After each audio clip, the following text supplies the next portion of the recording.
yung napakahirap dito dati. Matatandaan nyo, lagi kong binibidyo. Title is Madiras Overhang. Ito yun guys, maganda na. So ito isibisik na.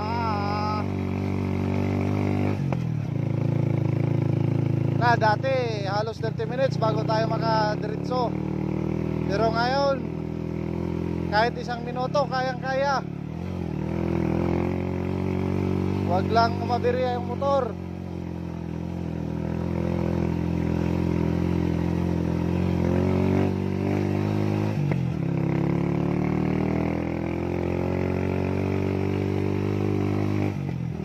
Ayan na. Maganda talaga ng kalsada kapag ginagawa. So yan guys, ngayon pa-vlog tayo kasi tagal-tagal na rin hindi natin na cover yung kalsada dito. Ongoing kasi yung construction. Shout out nga pala sa manggagawa at sa mga taga Golden Bell.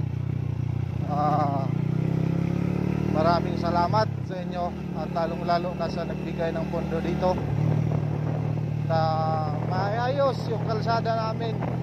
Hindi na kayo mahirapan sa pagbaba para mamalingki, bili ng pagkain o kung ano-ano man, lalong-lalo na sa mga estudyante at magtatrabaho. Hindi na mahirapan. Wow, lawak na.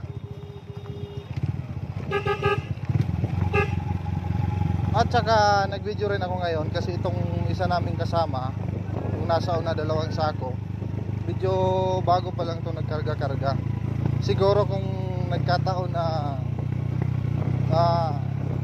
nung panahon na napakahirapan ng daan, iwan ko lang kung anong sasapitin ito. Buti nga nung nagkarga na siya, maayos na yung daan. Pero at least maayos na yung daan.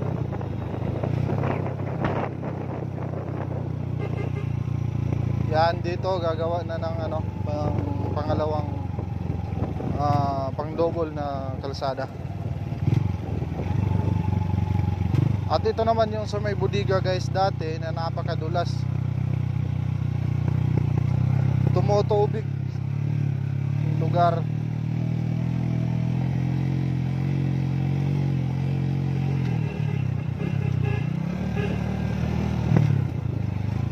Yan guys, daming panambak dito, gawa ng may bangin kasi dyan sa gilid. Gagawa na ata nila ng riprap. Dumidilim na yung panahon, baka uulan.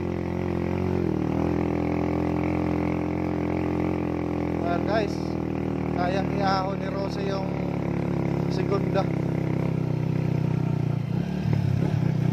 150 kilos na iahon ni Rose.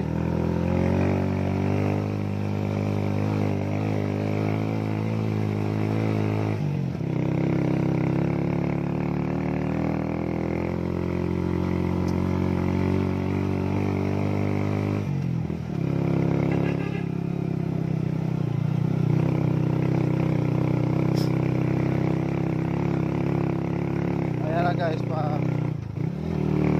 pagputol-putol yung kalsada,